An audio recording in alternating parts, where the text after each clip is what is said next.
하나님의 크신 은혜가 신령과 진정으로 예배하기 원하는 우리 모두에게 함께하기를 간절히 바랍니다. 오늘은 제11장 우리 교회에 대한 내용들을 함께 살펴보겠습니다. 우리 같이 한번 읽어보겠습니다. 시작. 교회는 예수 그리스도를 주와 구주로 믿는 신자들의 공동체이다. 구약 시대에 하나님의 백성들을 계승하여 우리는 세상에서 불러내신 바 되었고, 예배와 징교, 말씀의 교훈과 성만찬의 거행, 온 인류의 봉사와 전 세계적인 복음의 선포에 동참한다. 교회는 그의 권위를 성육신하신 말씀이신 그리스도와 기록된 말씀인 성경으로부터 받는다. 교회는 하나님의 가족이며 교인들은 그분의 자녀로 입양되었다. 교인들은 새 언약의 기초 위에서 산다. 교회는 그리스도의 몸이며 그리스도께서 교회의 머리가 되신 신앙 공동체이다. 교회는 그리스도께서 그를 성결하게 하고 깨끗게 하기 위하여 돌아가신 신부이다. 그리스도께서 승리자로 다시 오실 때 그분은 당신의 피로 사셨고 티나 주림 잡힌 것이 없이 거룩하고 흠이 없으며 모든 시대를 통하여 충성을 다한 영광스러운 교회를 맞이하 드리실 것이다. 이것이 우리 교회의 기본교리 제11조의 내용입니다.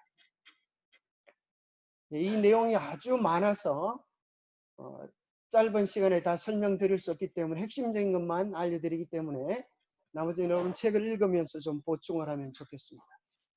봄이 되니까 산에 갈 일이 좀 생깁니다. 우리 집사람이 산에 올라가면 제일 먼저 하는 말이 무슨 말인가 하면은 저거 먹어도 돼요? 이렇게 물어봐요. 그래서 오늘은 먹어야 될 것과 먹지 말아야 될 것 좀 얘기를 좀 드리겠습니다. 자, 식용버섯과 독버섯이 있는데 식용버섯을 먹으면 어떻게 될까요? 안 죽지만 독버섯을 먹으면 죽을 수도 있어요. 그 정도로 심각합니다. 그죠? 그래서 여러분들이 독버섯과 식용버섯을 잘 구분하는 지혜가 필요한데, 자, 1번이 독버섯일까요? 2번이 독버섯일까요? 자, 1번이라고 생각하는 사람 손 들어보세요. 이 사람들 다 죽었어요. 다 죽었어요. 자, 우리 버섯 전문가이신 우리 서병춘 박사님, 1번이 무슨 버섯이죠? 1번은 노란 달걀 버섯입니다. 요거 먹으면 살지만은 개나리 광대버섯을 먹으면 죽습니다. 자, 정신 바짝 차려야 돼요. 살아남은 사람은 이제 손들 수 있습니다. 몇 사람밖에 안 살아남았는데, 두 번째 퀴즈입니다. 어느 버섯을 먹어야 살아남을까요? 자, 1번을 먹으면 살아남는다. 이 사람도 다 죽었어요. 자, 2번이 느타리 버섯입니다. 느타리 버섯하고 비슷하게 생긴 놈이 있는데 화경버섯인데 이게 독버섯입니다. 이 화경버섯은 밤에 이렇게 빛이 납니다. 화경버섯을 찾고 싶으면 밤에 등산을 하시면 좋은데 까딱 잘못하다가는 멧돼지 만나서 못 돌아올 수도 있습니다. 자, 이제 살아남은 분이 손 한번 들어보세요. 몇 분 살아남았나? 그다음 지금 몇 사람 살아남았습니다. 자, 이제 다시 한번. 자, 이 1번, 2번 가운데 1번을 먹으면 살아남는다. 손 한번. 1번을 먹으면 살아남는다. 예. 2번을 먹으면 살아남는다. 1번 손든 두 사람만 살아남았습니다. 우리 권자누님하고 우리 서진이 외덧대버섯, 외덧대버섯. 그런데 요 비슷한 독버섯, 외대버섯은 독버섯입니다. 그래서 여러분 이거 구분하기가 아주 힘이 들어요. 어떤 놈은 못생긴 놈을 먹어야 되고 어떨 때는 잘생긴 놈을 먹어야 되고 이게 틀려요. 그래서 어떤 사람들은 그저 화려하면 독버섯인 줄 아는데 그러다가 골로 갑니다. 자, 이제 어려운 더 복잡한 문제. 우리 두 분 살아남았는데. 자, 자, 위에 것. 여러분 보시기에 왼쪽이 아까처럼 그죠? 1번이고 반대쪽이 2번입니다. 자, 우리 두 사람만 손을 들 수 있습니다. 자, 똑바로 정신 차려야 돼. 자, 마지막까지 살아남는가 못 살아. 자, 1번을 먹으면 살아남는다. 2번을 먹으면 살아남는다. 예, 갈렸습니다. 자, 정답은 1번을 먹으면 죽습니다. 맹독버섯, 맹독버섯, 맹독버섯. 우리 서진이 살아남았습니다. 노란 달걀버섯. 밑에 거 보면 더구산 광대버섯, 맹독버섯입니다. 그 다음에 주름버섯을 먹으면 살아남습니다. 이제 이천열 일사님하고 서진이가 살아남았는데, 자, 이제 더 어려워졌어요. 자, 1번, 2번 똑같습니다. 자, 1번을 먹으면 살아남는다. 손 들어보세요. 2번을 먹으면 1번, 2번밖에 없어요.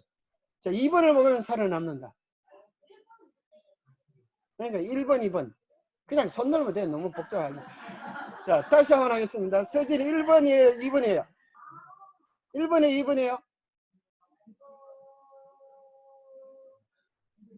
자, 시간을 기다릴 수 없기 때문에 1번, 2번. 자, 1번을 먹으면 산다. 2번을 먹으면 산다. 다행히 둘 다 살아남았습니다. 대단합니다.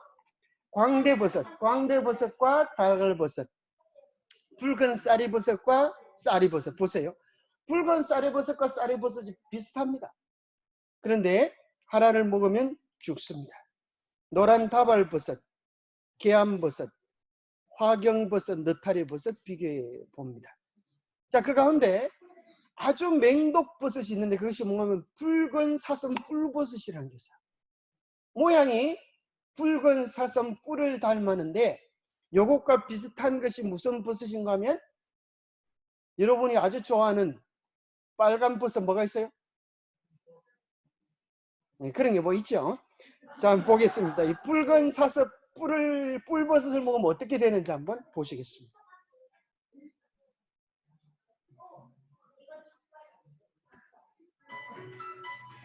이 버섯을 왜 주저없이 우리나라 최고의 맹독 버섯이라고 하는가? 트리코테세. 이 독성분은 팔팔 끓여도 소용이 없는데 몸 안으로 들어가게 되면 DNA와 RNA의 합성을 방해하는 한편 여러분이 잘 아시는 적혈구를 파괴합니다. 그리고 백혈구도 사정없이 공격하죠. 최종적으로는 간 부전증을 유발하고 신장 기능마저도 파괴해서 극심한 고통 끝에 사망으로 이끌고 갑니다. 자, 그러니까 여러분 아무렇게 덤비 들었다가는 골로 가는 수가 있어요. 그러니까 잘 모르면 여러분들이 서병춘표 버섯만 사 먹으면 돼요. 다른 데서 여러분들이 뭐 제주권 머리 굴리려고 하다가는 까딱 잘못하면 골로 가는 수가 있어요. 그래서 왜 이걸 말씀드리는가 하면 우리 신앙에도 두 가지가 있어요. 여러분이 이제까지 살펴본 버섯 종류들은 진짜와 가짜가 거의 비슷합니다. 우리의 신앙생활에도 넓은 길과 좁은 길이 있어요. 그런데 많은 사람들이 어디를 가기를 좋아할까요? 넓은 길을 가기를 좋아해요. 많은 사람이 가니까, 인기가 있으니까. 그러나 성경은 이야기하기를 그러다가는 죽는다는 것입니다. 중요한 것은 사람이 적으냐 많으냐가 중요한 것이 아니라 성경 말씀이 인도하는 길인가, 예수 그리스도가 가신 길인가를 알아보는 지혜가 필요한 것입니다. 좁은 문으로 들어가라. 멸망으로 인도하는 문은 크고 그 길이 넓어 그리로 들어가는 자가 많고, 생명으로 인도하는 문은 좁고 길이 협착하여 찾는 이가 적으니라. 자, 그래서 성경에서 말하는 진정한 교회라고 하는 것은 반드시 첫 번째 요소, 진리의 기둥과 터가 되어야 하는 것입니다. 교회의 가장 첫 번째 기본 요소가 뭐가 되어야 된다고요? 진리의 말씀과 기둥에 바로 서 있을 때 우리는 그 교회를 하나님의 살아있는 교회라고 말할 수 있어요. 디모데전서 3장 15절에 보면은 만일 내가 지체하면 너로 하나님의 집에서 어떻게 행하여야 할 것을 알게 하리 하미니 이 집은 살아계신 하나님의 교회요 진리의 기둥과 터이니라. 하나님의 교회가 하나님의 교회가 아니에요. 여러분 뭔 소리인지 알아먹겠어요? 첫 번째 말한 하나님의 교회는 안상홍 교회. 그게 하나님의 교회가 아니고 진짜 하나님의 교회는 진리의 기둥과 터 위에 서 있는 교회다. 진리의 말씀이 뭐예요? 오직 유일한 성경 말씀이에요. 그래서 이 말씀과 비슷한 말씀이 창세기 28장에 보면 야곱이 잠에서 깨어 가로되 여호와께서 과연 여기 계시거늘 내가 알지 못하였도다. 이에 두려워하여 가로되 두렵도다. 이것이요 다른 것이 아니라 이는 하나님의 전이요 이는 하늘의 물이로다. 우리가 바른 진리 위에 바른 말씀 위에 신앙을 시작할 때 이 신앙은 천국문을 여는 열쇠가 되어지고 천국문과 연결되어진다는 것입니다. 천국문이 있다면 반대로 무슨 문도 있겠어요? 지옥의 문도 있을 수 있을까요? 심지어 교회가 우리가 문을 잘못 열면 천국문인 줄 알고 들어갔는데 지옥 낭떠러지로 떨어질 수도 있다고 하는 사실을 성경은 이야기해 줍니다. 예수님이 이 땅에 계셨을 때에 가장 인기 있는 교회가 있었는데 그게 무슨 교회인지 아세요? 그것이 지옥문을 여는 교회였습니다. 그게 바리새인들의 교회였어요. 서기관들의 교회였어요. 예수님 마태복음 23장에 이야기하기를 화 있을진저 외식하는 서기관들과 바리새인들이여 너희는 천국 문을 사람들 앞에서 닫고 너희도 들어가지 않고 들어가려 하는 자도 들어가지 못하게 하는도다. 화 있을진저 외식하는 서기관과 바리새인들이여 너희는 교인 하나를 얻기 위하여 바다와 육지를 두루 다니다가 생기면 너희보다 배나 더 지옥 자식이 되게 하는도다. 얼마나 무슨 말씀이에요. 그렇게 열심히 전도해가지고 배나 더 지옥 자식이 되게 하는도다. 그 당시 수많은 사람들이 다니는 교회가 그랬다는 것이에요. 뭐에 기초되어 있지 않으면 진리의 말씀 위에 기초되어 있지 않으면 천국 가고 싶지만 지옥으로 멸망으로 떨어지는 길을 선택할 수도 있다고 하는 것입니다. 그래서 우리는 교회에서 말하는 성경적 의미가 무엇인지를 성경에서 말하는 교회의 성서적 의미가 무엇인지를 다시 생각해 볼 필요가 있어요. 그래서 교회라고 하는 것은 신약 성경에 에클레시아라고 말을 하는데 불러냄을 받은 자들이다. 그런 소리. 어디에서요? 멸망 속에서. 조그마 땅은 운명 속에서 하나님이 불러내셔서 오늘 우리가 이 자리에 예배할 수 있는 것입니다. 마치 이스라엘 백성이 애굽에 노예되어진 그 가운데서 하나님께서 뭐 하셨어요? 불러내셨어요. 하나님의 구원받은 자녀들로 불러냄을 받은 자와 자들이 것입니다. 그래서 그것을 구약 성경에는 72년 구약 성경을 최초로 헬라로 번역한 놓은 성경이 72년인데 이 70명의 학자들이 번역을 했다 그래서 72년이라 그럽니다.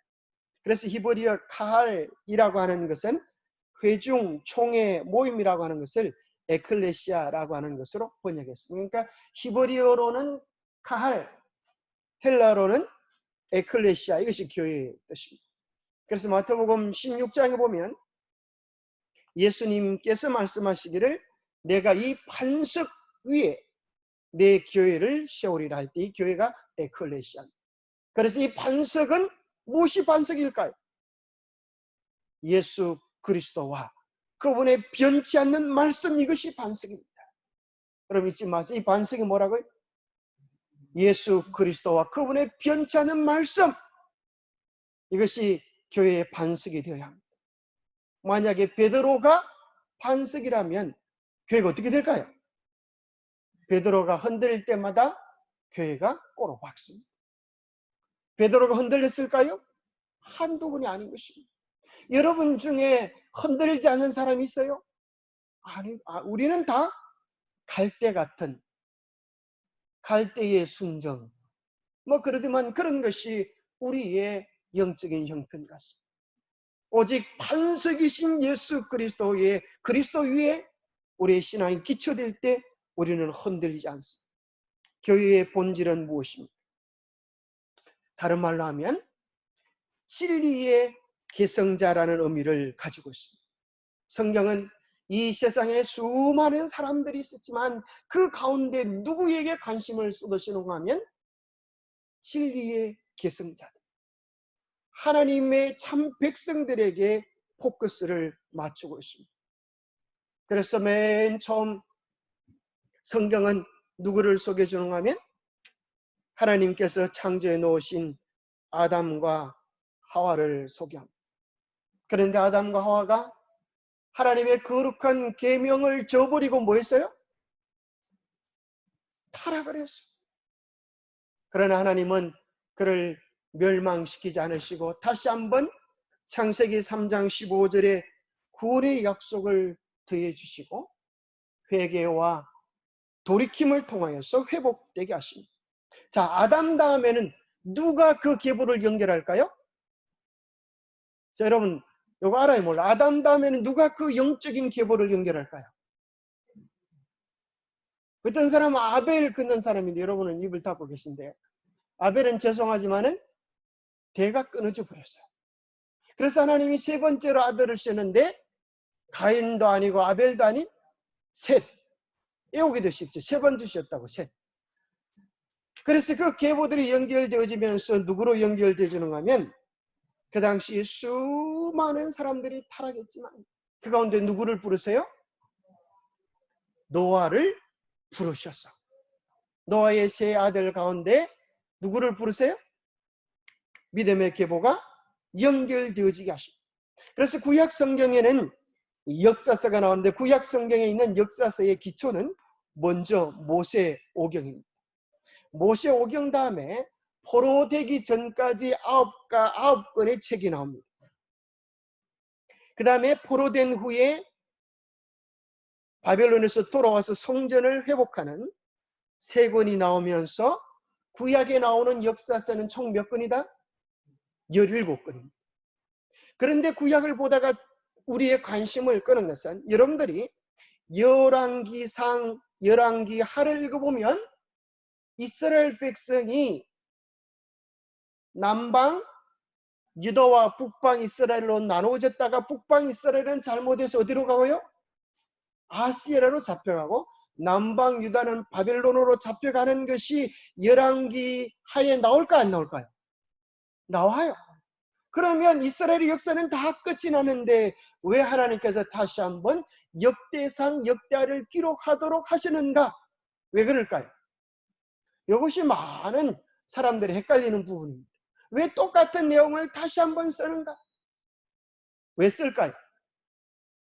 그것은 역대 상하를 다시 쓰는 이유는 하나님의 사람들 진리의 계승자인 측면에서 이 말씀을 다시 기록하는 것입니다. 그래서 여러분들이 역대상 1절을 읽어보면 아담 다음에 누가 나오는가 하면 아벨이나 가인은 없어요. 셋이 나오고 에노스가 나오고 게난, 말랄렐, 야렛, 에녹, 모두셀라, 라멕, 노아라고 하는 영적인 하나님의 계보를 연결해 갑니다. 그리고 놀랍게도 북방 이스라엘의 그 많은 역사들을 역대상하에서는 생략해 줘요. 왜 그럴까요? 그 나라 가운데는 하나님의 뜻대로 살았던 왕이 하나도 없기 때문에 하나님의 관심과 뜻이 어디에 있는지를 다시 한번 잡아주는 것입니다. 자, 하나님께서 왜 아브라함을 부르셨을까요? 그것은 왜 우리를 이 세상에서 구원받은 자로 부르셨는가 하는 것과도 같은 질문입니다. 아브라함 혼자 잘 먹고 잘 살아라고 부르셨을까요? 창세기 12장 2절에 보면 너희에게 복을 주어 너는 복의 근원이 될지라 하신 다음에 뭐라고 말씀하시는가 하면 땅의 모든 족속이 너를 인하여 복을 얻을 것입니다. 그래서 하나님은 아브라함을 통로로 삼아서 누구를 복주기 원하세요? 세상 모든 족속. 그것이 하나님께서 아브라함을 부르신 목적이세요. 다시 한번 하나님께서 이스라엘 백성을 시내 산에서 부르신 그 목적이 뭐예요? 그들을 통하여 세상 모든 민족을 복주기 위하여 그렇게 하신 것이에요. 그래서 그것을 이야기하기를 세계가 다 내게 속하였나니 너희가 내 말을 잘 듣고 내 언약을 지키면 너희는 열국 중에서 내 소유가 되겠고 너희가 내게 대하여 제사장 나라가 되며 거룩한 백성이 되리라. 하나님께서 이스라엘만을 위하여 이스라엘을 부르시는 것이 아니라 세상을 복주기 위한 축복의 통로로 부르셨다고 하는 사실. 그에 대하여 이스라엘이 성공했어요? 실패했어요? 그들이 실패를 했어요. 특별히 여러분들이 레위기 26장을 읽어보면 하나님이 십계명을 딱 한마디로 하나님의 뜻을 딱 한마디로 요약해서 뭐라고 이야기하시는가 하면 나의 안식일을 지키며 나의 성소를 공경하라. 나는 여호와니라. 그래서 시간 속의 성소인 안식일과 공간 속의 성소인 성소를 통하여서 하나님과의 온전한 만남, 하나님과의 온전한 예배를 바로 드리도록 했지만은 이스라엘 백성들이 하나님을 등지고 무슨 일을 해? 우상 숭배하는 일이라. 그래서 레위기 26장을 가만히 읽어보면 너희들이 이렇게 하면 이와 같은 재난이 있을 것이다. 너희 나라가 망할 것이다. 끊임없이 이야기하는 내용이 나옵니다. 이스라엘이 멸망하는 이유는 호세아서에 나오는 말씀처럼 뭐 하였으니? 에브라임이 우상과 연합하였으니 버려두라 하십니다. 인간의 마지막 운명을 결정짓는 것은 우리가 하나님께 우리의 드리는 정성이 조금 부족할 수도 있어요. 그런데 하나님께서 뭐는 참아 보시지 못하신다고요? 우상 숭배. 그것을 성경은 영적 뭐라 그래요? 영적 간음이다. 이스라엘의 실패한 원인은 궁극적으로 우상 숭배. 하나님께 전적으로 돌려야 될 그 마음을 세상에 썩어질 신에게 관심을 쏟는 것입니다. 하나님께서도 우리에게 원하시는 가장 소중한 것을 딱 한 가지로 이야기한다면 하나님만 바라보는 영적인 순결을 우리에게 원하십니다. 우상 숭배 속에 빠져 있으면서도 그들의 마음속에는 무슨 생각을 가지는가 하면 우리는 선택받은 하나님의 백성이기 때문에 괜찮아. 희한하죠? 자기들은 바람을 피우면서 하나님께서는 자기들만 바라보고 자기들에게만 복 줄 것을 기대합니다. 그것은 죄송하지만 착각입니다. 그래서 이스라엘 백성들이 완전히 무너지게 되는데 그것은 자기중심적인 생각 속에 빠져서 하나님의 축복을 자기들만 독점하려다가 오히려 가장 망가지는 모습으로 이스라엘은 실패하게 되어집니다. 그래서 하나님은 다시 한번 이스라엘이 실패한 그곳에서 새로운 영적 이스라엘을 부르시는데 그것이 교회의 의무입니다. 그래서 마태복음 16장 18절에 보면 내가 이 반석 위에 교회를 세우리라 하셨는데 이 반석은 구체적으로 무엇이에요? 예수 그리스도와 변치않은 그분의 말씀이지만 또 다른 구체적인 기초로가 한다면 그것은 예수 그리스도의 십자가입니다. 예수 그리스도의 보혈입니다.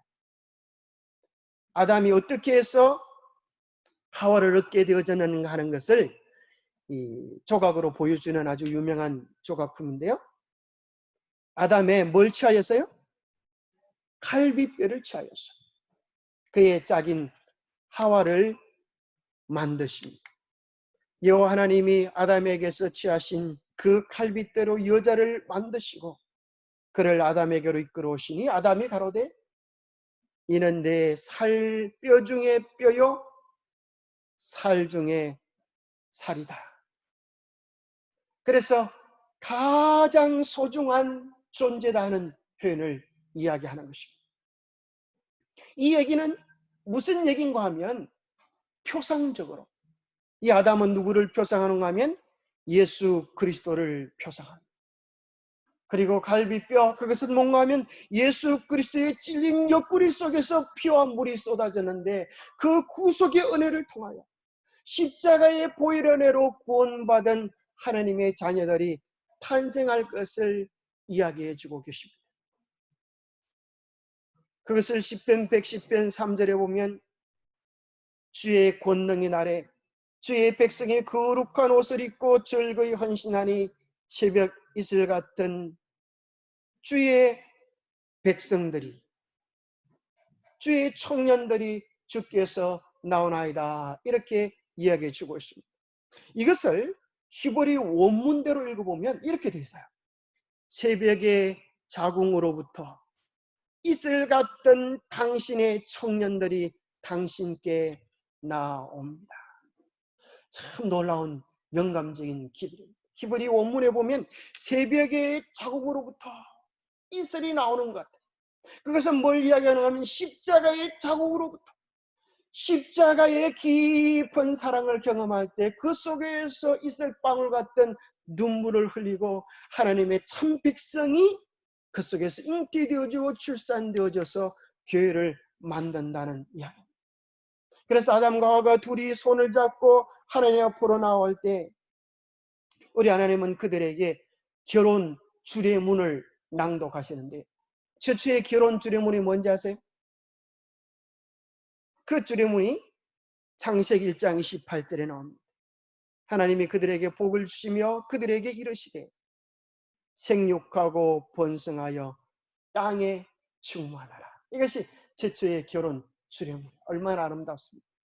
하나님께서 그들을 행복하게 만드시고 그 행복을 누려갈 때 아이를 낳고 키우고 양육하여 번성하면서 이 땅에 하나님의 형상을 닮은 존재들로 가득 차게 하시는 복을 주십니다. 마찬가지로 아담의 갈비뼈 속에서 하와가 만들어졌듯이 예수 그리스도의 십자가의 고난 속에서 교회가 나타나게 되어지고 그 교회가 하나님 앞에 어린 양의 신부로서 서게 되었습니다. 그래서 교회의 두 번째 중대한 의미는 신부로서의 교회인 것입니다. 그래서 고린도후서 11장 2절에 보면 너희를 정결한 처녀로 한 남편인 그리스도께 드리려고 중매함이로다. 이러므로 사람이 부모를 떠나 그 아내와 합하여 그 둘이 한 육체가 될지니 이 비밀이 크도다. 내가 그리스도와 교회에 대하여 말하노라. 아담과 하와가 손을 잡고 예수님 앞으로 나오는 그 모습 속에서 십자가의 은혜로 구원받은 주의 자녀가 주님께로 나오는 모습과 크루즈되면서 하나님께서 우리 교회를 아담이 하와를 사랑하시는 것처럼 그렇게 사랑하신다는 거예요. 때로 여자가 흠이 있을 수 있습니다. 모자람이 있을 수 있어요. 그러나 아담의 눈에는 이 세상에서 가장 아름다운 존재가 누가 될까요? 하와가 되는 것입니다. 하와보다 더 아름다운 존재가 있다고 하면 그것은 아담에게 죄 짓는 것입니다. 그렇잖아요? 마찬가지로 비록 교회가 연약하고 부족함이 있을 수 있어요. 그러나 하나님의 교회는 하나님의 눈에 가장 아름다운 신부라고 하는 사실을 잊지 않게 되기를 바랍니다. 하나님께서 이 교회를 통하여 위대한 역사를 이루실 것입니다. 아담과 하와가 하나님 앞에 나올 때 하셨던 결혼 주례사가 뭐였다고요? 생육하고 번성하여 땅에 충만하라. 마찬가지로 예수 그리스도를 경험한 십자가의 보혈을 통하여 십자가의 자궁 속에서 교회가 나오는데, 그 교회가 무슨 교회인가 하면 오순절의 역사를 통하여 등장하는 교회입니다. 그 교회를 향하여 내리는 우리 하나님의 주례사도 꼭 같습니다. 그 영적인 원리가 어떻게 나타나는가? 사도행전 1장 8절에 오직 성령이 너에게 임하시면 너희가 권능을 받고 예루살렘과 온 유대와 사마리아와 땅끝까지 이르러 내 증인이 되리라. 같은 주례사 아닙니까? 영적으로 하나님의 사랑을 깊이 경험한 자들이 새로운 영혼을 출산하고 양육하여서 온 땅에 주의 백성으로 가득 차게 해서 우리 주의 영광스러운 재림을 맞이하라고 하는 것이 오순절 역사 속에 나타나는 우리 주님의 영적 교회를 향한 우리 주님의 주례사인 것입니다. 사도행전 20장 28절에는 다시 한번 그 교회의 의미를 이야기하기를, 하나님이 자기 피로 사신 교회다. 하와는 그냥 되어진 게 아니었어요. 갈비뼈였던 것처럼 옆구리를 찌르고 피와 물을 쏟으면서 나왔던 것처럼 이 교회도 우리 주님의 보혈의 값으로 인하여 그렇게 나온 교회라고 이야기합니다. 이 교회는 단체적인 의미일 뿐 아니라 고린도전서 1장 2절에 보면 고린도에 있는 하나님의 교회, 곧 그리스도 예수 안에서 거룩하여지고 성도라 부르심을 입은 자들이라고 이야기합니다. 우리 각자는 예수 그리스도의 십자가의 자궁 속에서 새로운 생명을 경험할 때 우리 각자는 하나님의 교회가 되어지고, 우리가 모여질 때 하나님이 기뻐하시는 성도들의 모임, 교회가 되어집니다. 그래서 피로 거듭난 하나님의 자녀들, 그들이 영적 이스라엘이 되어집니다. 로마서 9장은 이야기합니다. 아브라함의 씨가 다 그의 자녀가 아니라 오직 이스라엘로부터 난 자라, 이삭으로부터 난 자라야 내 씨라 칭하리라. 곧 육신의 자녀가 하나님의 자녀가 아니라 오직 약속의 자녀가 씨로 여기심을 받느니라. 이 말이 뭔가 하면 혈통적 이스라엘이 아니요, 표면적 이스라엘이 아니라 오직 이면적 유대인이, 오직 마음으로 거듭난 하나님의 참 백성이 영적 이스라엘이 될 뿐 아니라 마지막 예언적 사명을 이루어갈 참 백성이 된다고 이야기해 주고 있는 것입니다. 여러분 안에 예수 그리스도가 계십니까? 여러분 안에 하나님이 계십니다. 놀랍게도 성경은 세 번째 교회의 의미를 이야기하기를 우리 각자가 예수 그리스도를 우리의 왕으로 하나님으로 모신 성전으로서의 교회를 이야기합니다. 너희가 하나님의 성전인 것과 하나님의 성령이 너희 안에 거하시는 것을 알지 못하느냐. 십자가의 보혈의 은혜로 거듭난 백성들이 성전으로서의 하나님의 교회가 되어지고 그들이 함께 모여서 연합되어져서 성령 안에서 하나님이 거하실 처소가 되기 위하여 예수님 안에서 함께 지어져 가느니라. 함께 지어져 갈 때 우리를 향하여 주님은 뭐라고 말씀하시는가 하면 너희들은 그리스도의 몸이요 지체의 각 부분이다. 우리가 연합되어지지 아니하면 이런 일이 일어날 수가 없어요. 연합되어져야 합니다. 하나 되어져야 합니다. 우리가 만나야 하고 모여야 합니다. 하나님께서 보시기에 가장 고통스러운 것은 팔은 팔대로, 다리는 다리대로, 눈은 눈대로 지 혼자만 살겠다고 하면 어떻게 될까요? 그것이 하나님께서 보시기에 가장 고통스러운 것입니다. 우리나라 조선시대 때 가장 무서운 형벌이 뭐예요?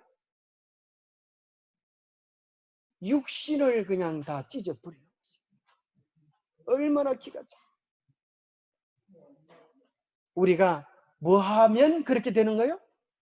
우리가 시기하고 분쟁하고 질투하고 이간질하고 제 잘난 척만 하면 하나님께서 보시기에 가장 고통스러운 일이 벌어진다는 거예요.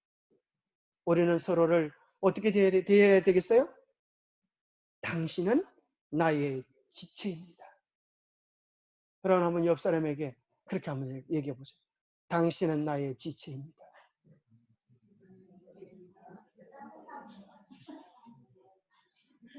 여러분, 이게 부부 사이에 이야기하는 것이 아니라 우리 사이를 이야기하는 우리 사이. 몸 가운데 분쟁이 없고 오직 여러 지체가 서로 같이하여 돌아보게 하셨습니다. 우리는 서로 돌아봐야 합니다. 서로 돌아봐야 합니다. 만일 한 지체가 고통을 받으면 모든 지체가 함께 고통을 받고, 한 지체가 영광을 얻으면 모든 지체가 함께 즐거워하는 경험을 할 때 우리는 한 지체라고, 한 몸이라고 이야기할 수 있어요. 이 한 몸의 경험을 통하여 하나님은 우리로 하여금 그리스도의 사랑을 누리기를 원하는데, 그것을 다섯 번째로 한 가족으로서의 교회의 진정한 의미를 누리게 하십니다. 몸이 되면 가족이 될 수밖에 없겠죠.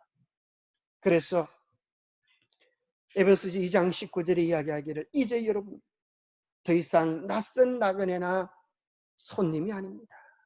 이제는 하나님의 거룩한 백성으로 하늘의 시민이요 가족입니다. 우리는 하늘 가족입니다. 이 땅의 가족은 몇 년 살다가 헤어져요? 50년, 60년. 오래 살면 80년 가는 사람이 있을까요? 그런 사람이 있을지도 모르겠어요. 그러나 우리는 적어도 몇 년은 살 보장이 되어 있는 사람이라 천년 만년 영원히 함께 살 가족이니 영원한 사랑, 엔들리스 러브를 서로 나누시게 되기를 바랍니다. 우리는 한 가족으로서의 사랑.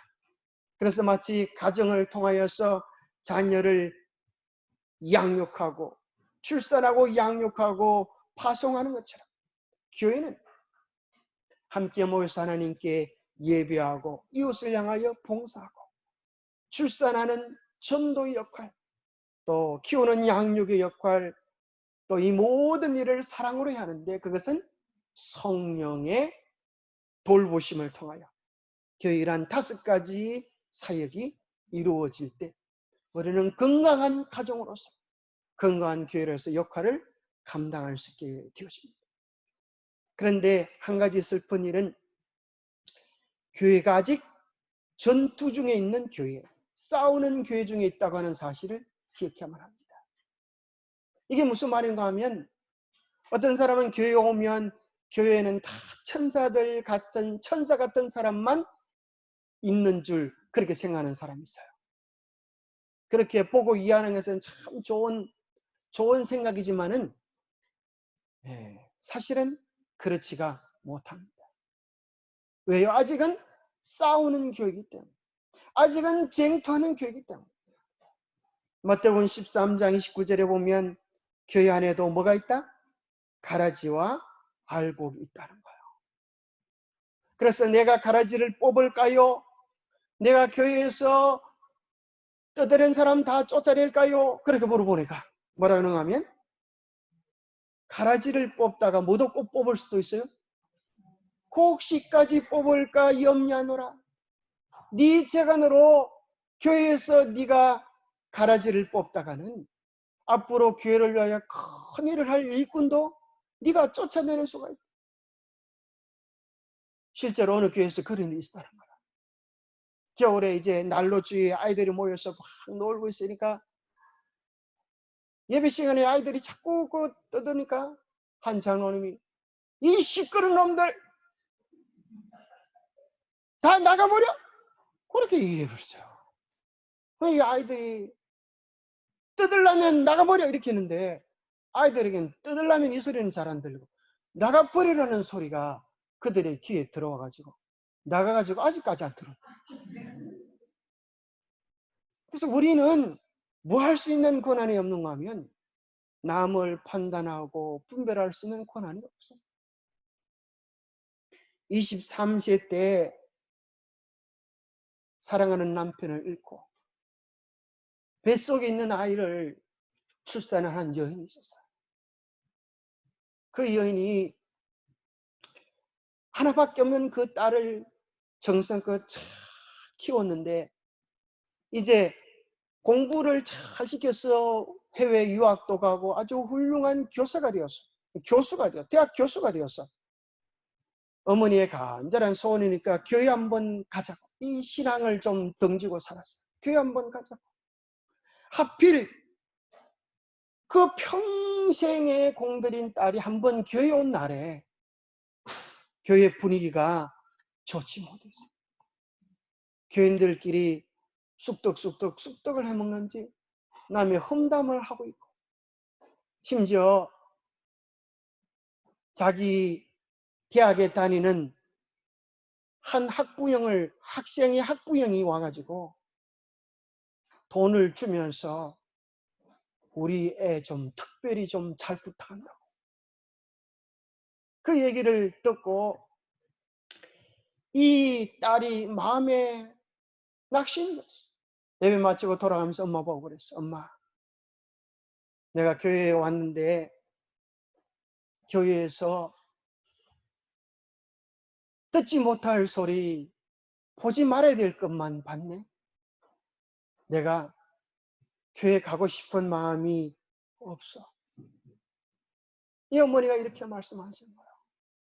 내가 평생을 교회에 다니는데 나는 교회에서 날마다 예수님만 바라보았는데 예수님 밖에 내 눈에는 보이지 않았는데 너는 한 번 교회 가서 많이도 보고 왔구나. 그 소리를 듣는 순간 이 딸의 마음이 무너져 버렸어요. 교회 안에 보지 말아야 될 것도 많이 있는데 내가 보지 말아야 될 것만 마음이 모아지고 우리 어머니처럼 하나님을 보지 못했구나. 예수님을 보지 못했구나. 그렇게 회개했다는 말이 있습니다. 여러분이 좋은 것만 보려고 하면 우리의 마음을 예쁘게 만드시게 되기를 바랍니다. 우리의 마음을 예수님의 마음으로 바꾸시게 되기를 바랍니다. 우리의 눈을 바꾸면 우리 눈에 예수만 보이게 될 것입니다. 어떤 사람은 교회 안에서 가라지가 있다고 해서 교회 안에서 못 볼 것을 보았다고 해서 교회를 떠나가는 사람이 있어요. 그러나 그는 떠나가면 그는 하늘에서 만날 가능성이 적으십니다. 이 교회는 우리 주님께서 마지막 때에 영광스러운 교회, 티나 주림 잡힌 것이 없는 교회로 만드실 것입니다. 교회를 떠나가면 그 영광스러운 마지막 7번째 의미의 교회에 참여할 수가 없어요. 마지막 교회의 7번째 마지막 의미는 이제 어떤 의미인가 하면 잠깐 광고를 몇 가지 하고 이제 여기 우리 교회 참 좋은 교회라고 이 조지 부시 미국에 있는 대통령이 또 클린턴 대통령이 정말 신앙적인 교회가 재림교회다. 또 이 교회를 통하여서 죽을 사람들이 살아나고 근거의 기별을 통하여서 참으로 복을 누린 사람들이 참 많습니다. 마지막 7번째 교회의 의미는 위에 있는 예루살렘이다 라고 이야기해주고 있어요. 히브리서 12장 22절에 보면 너희가 이런 곳은 이렇게 매일매일 교회를 다니다 보면 드디어 우리가 어디에 이르게 된다고요? 시온성과 살아계신 하나님의 도성인 하늘의 예루살렘에 들어가는 축복을 얻게 될 것이다. 그래서 여러분 매일 교회 문을 열고 들어올 때마다 우리의 마음속에 하늘 예루살렘 성전의 문을 열고 들어오는 기쁨을 얻게 되기를 바랍니다.